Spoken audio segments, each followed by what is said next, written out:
ये आकाशवाणी है। अब आप विमलेंदु पांडे से समाचार सुनिए।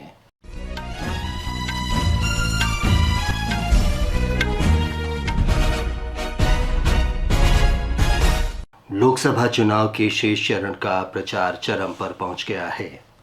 प्रमुख राजनीतिक दलों के शीर्ष नेता मतदाताओं को लुभाने के लिए कोई कसर नहीं छोड़ रहे हैं। प्रधानमंत्री और भारतीय जनता पार्टी के वरिष्ठ नेता नरेंद्र मोदी ने आज झारखंड के पलामू और गुमला जिले में चुनावी रैली की। श्री मोदी ने कहा कि एनडीए सरकार के पिछले 10 वर्षों के कार्यकाल में 25 करोड़ लोग गरीबी से बाहर आए। श्री मोदी ने कहा कि उन्होंने ये सुनिश्चित किया है कि गरीबों को इंटरनेट तक पहुंच मिले। ये सुविधा कांग्रेस शासन के दौरान केवल अमीर लोगों तक ही सीमित थे। उन्होंने कांग्रेस को आदिवासी जिलों के पिछड़ेपन के लिए पूरी तरह से जिम्मेदार ठहराया।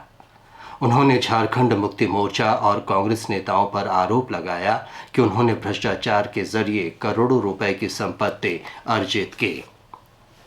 कांग्रेस नेता प्रियंका गांधी वाड्रा ने देश के किसानों और श्रमिकों के कल्याण के प्रति पार्टी की वचनबद्धता दोहराई है। बनासकांठा की एक रैली में प्रियंका गांधी ने कहा कि अगर कांग्रेस सत्ता में आती है तो ये किसानों के लिए न्यूनतम समर्थन मूल्य सुनिश्चित करने के लिए एक स्थायी आयोग का गठन करेगी।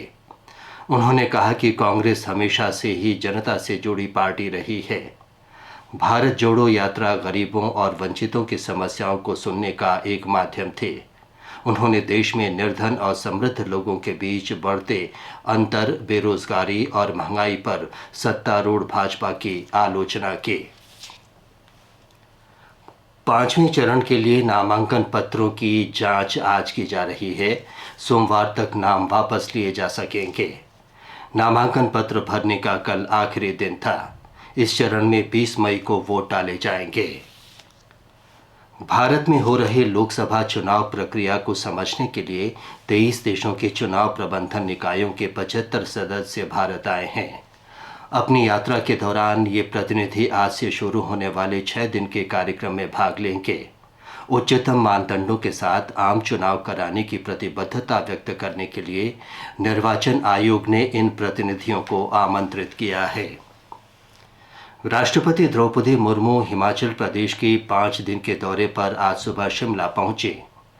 शिमला के पास कल्याणी हेलीपैड पर राज्यपाल शिव प्रताप शुक्ल और मुख्यमंत्री सुखविंदर सिंह सुक्खू ने उनका स्वागत किया। राष्ट्रीय परीक्षा एजेंसी एनटीए ने चिकित्सा पाठ्यक्रमों में प्रवेश के लिए कल आयोजित होने वाली राष्ट्रीय पात्रता और प्रवेश परीक्षा नीट के लिए सभी तैयारियां पूरी कर ली हैं।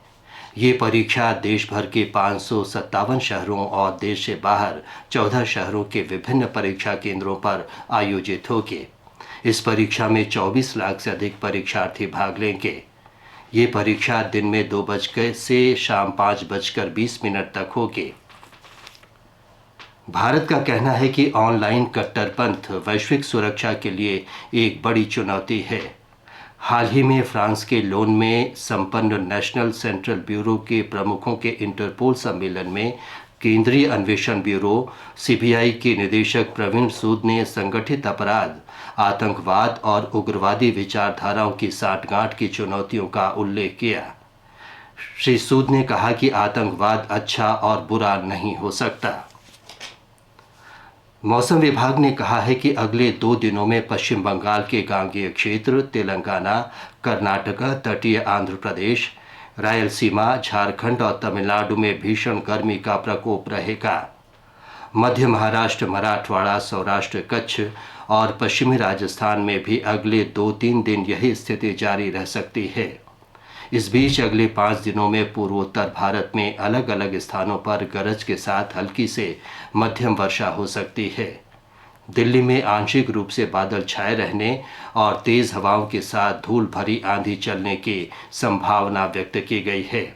अधिकतम तापमान 38 डिग्री और न्यूनतम तापमान 22 डिग्री सेल्सियस के आसपास रहने की संभावना है। इसके साथ ही ये समाचार बुलेटिन समाप्त हुआ।